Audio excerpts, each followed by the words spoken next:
Hello, traders. It's Thursday, 8:01 a.m. Chicago time on another cold, dark day here in Chicago.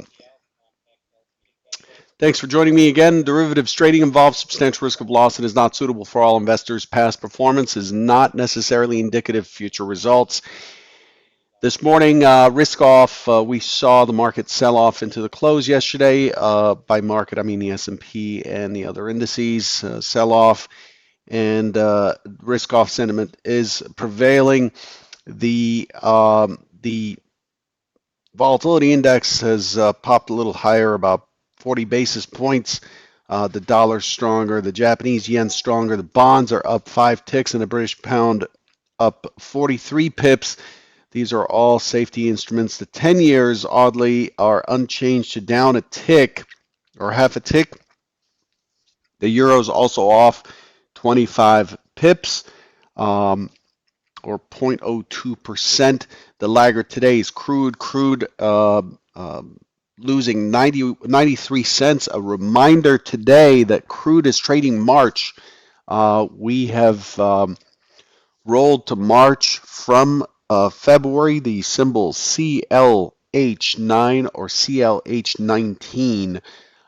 Anybody that's getting crude levels from me, you need to adjust your contracts. And if you're using IRT or anything that's run by IQ Feed, you'll want to do a full download.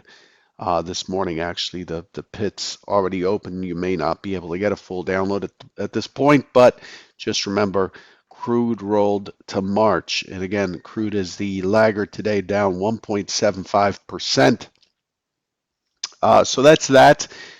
Europe is off. Societe Generale announced some poor outlook. Overall, the market is pulling back after putting in a new month high yesterday in the S&P.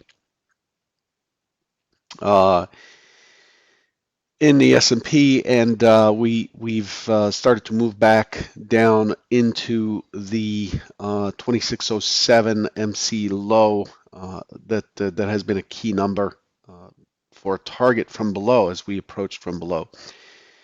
What is ahead for today? Really, all we have left is natural gas. We do have Fed's quarrels or Quarles, or I don't know how that's pronounced, at 10:45 Eastern, 9:45 Central, and that's about it. The Japan's inflation rate comes out at about 6:30 p.m. Eastern U.S. time. That's likely to push the Asian session around, and the Chinese capacity utilization comes out at 8:30 Eastern. That's also potentially a mover. Let's take a look at what we expected yesterday versus what we got. Here's our review segment. Yesterday, the primary expectation. Let's squeeze this a bit.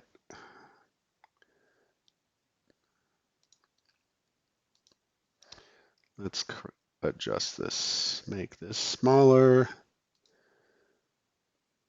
Make this bigger. Okay. Lock. All right. So yesterday, the primary expectation is the market's likely, we were opening above the prior day's range. We had a tiny little gap open, probable on the open. We were trading 26.15 and a quarter. When I did the scenarios yesterday with the high of the prior day at 13.75, just 6 ticks below, the expectation is we are likely to push into 23 and then get a rotation down, and I expected it to push towards the prior day's point of control, 2608.50, 2607 being the key price, and potentially lower down into the overnight low, 2602. So here's what we actually got. We got the initial push to 2623. There it is, push into 2623. We got to 24, so we pushed through by 4 ticks, and then we came back and revisited the prior day's high. We took out the the IB low, which we put in right at the open. We took out the IB low by a tick and had a one tick failed auction up, which pushed us back into that 23. And then it was just a chop fest for most of the session until we pushed back up to 26, 26 and a quarter.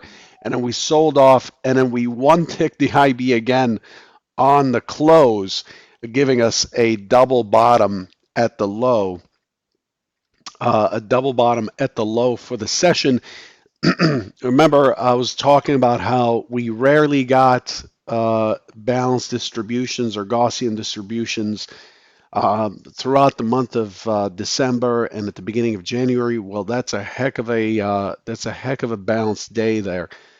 This is about as boxy a profile, as compressed a profile as we've seen in a long time, and it finished very negative. So my expectation is it would likely trickle down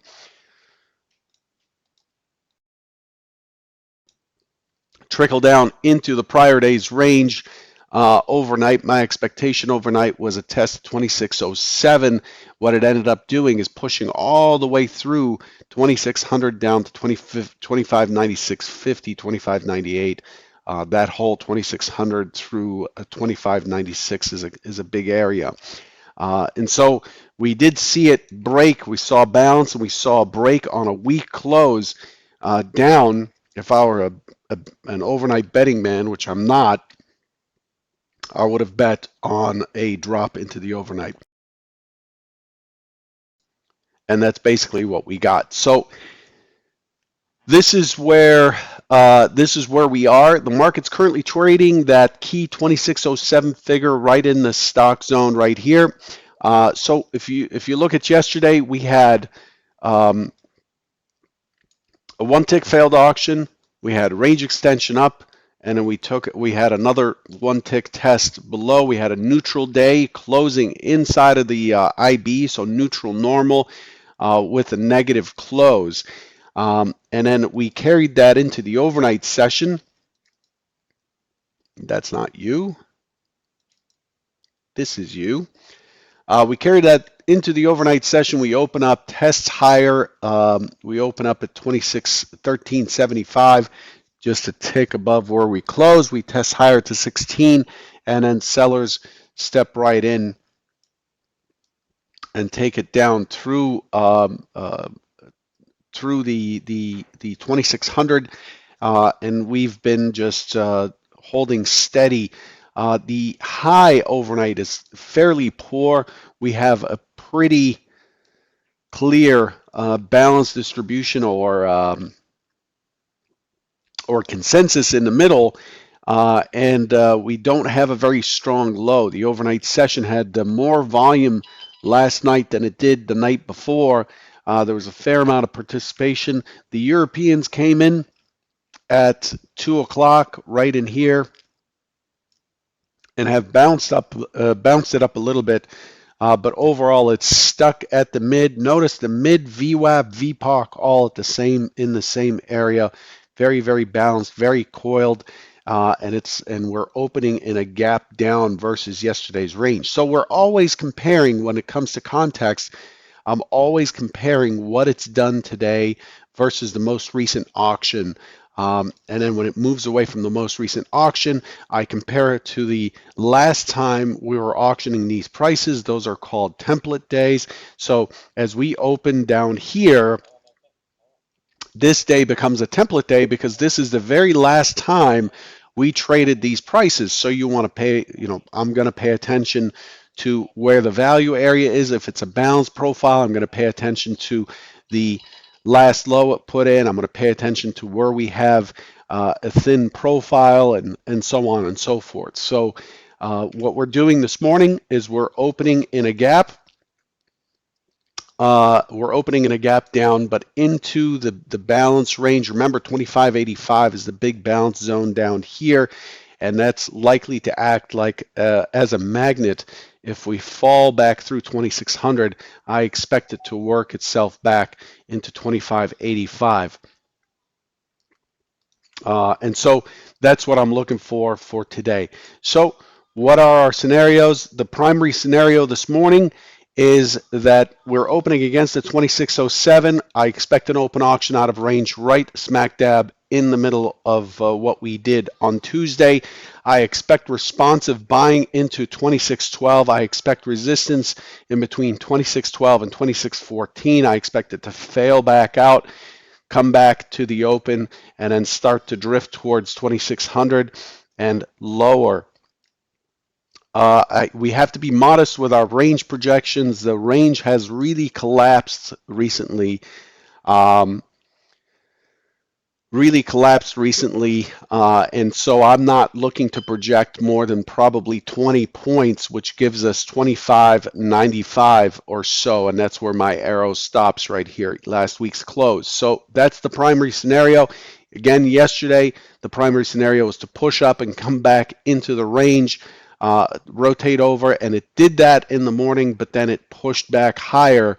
And it did not continue to test the range. It may do so today.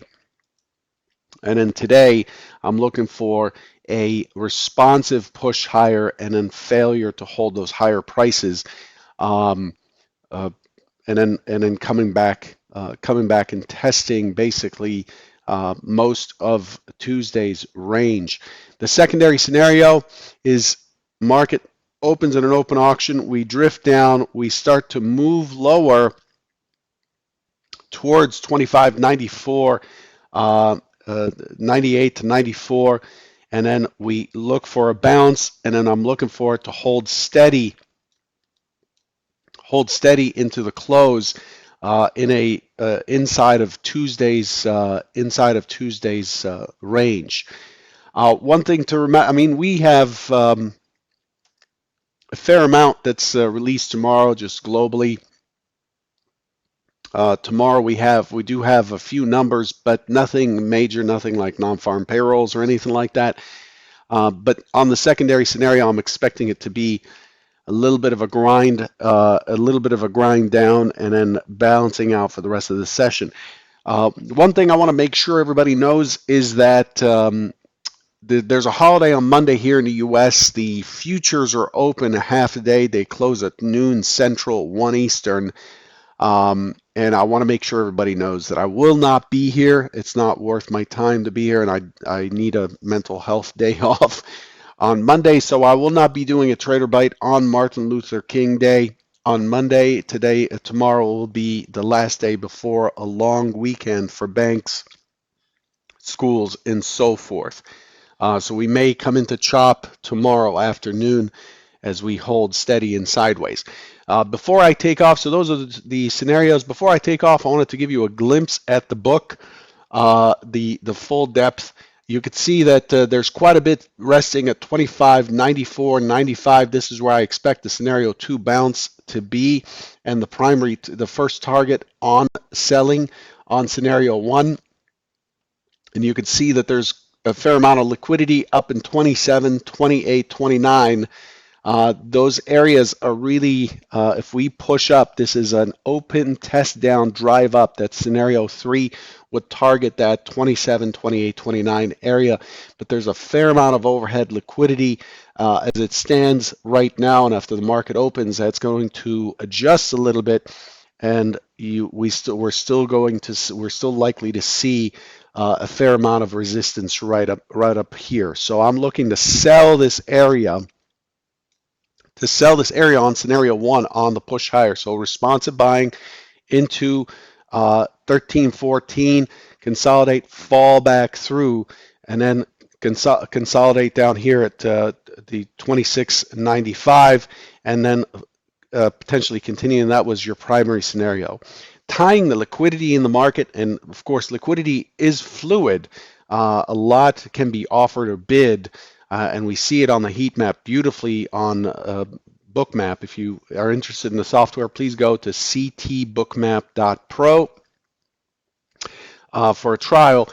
And it shifts around, but you will notice that the market generally bounces in high liquidity areas, and I'll show you an example of that. I'm going a little bit long here. I know I'll let you go in a second, but if we look at the prior day's trade, So this is the prior day's trade. You'll see that there's a fair amount of liquidity at 20, at 25, 26 yesterday, and we push a little bit into that, and then later in the session we collide. See these collisions, these big dots here? These are collisions. We collide into that 25, 26 area, and that's pretty much the top. You see how the market comes right off, collides with the liquidity that was available below at 1920 and bounces back up. Liquidity matters, people, and the market generally moves towards liquidity. And I think it's important to see that, not because we want to be scalpers, but to get the highest, the best advantage or the closest price to our entry. Anyway, I just thought that might be interesting for some folks to see. Good luck today, and I'll catch you tomorrow morning. Take care.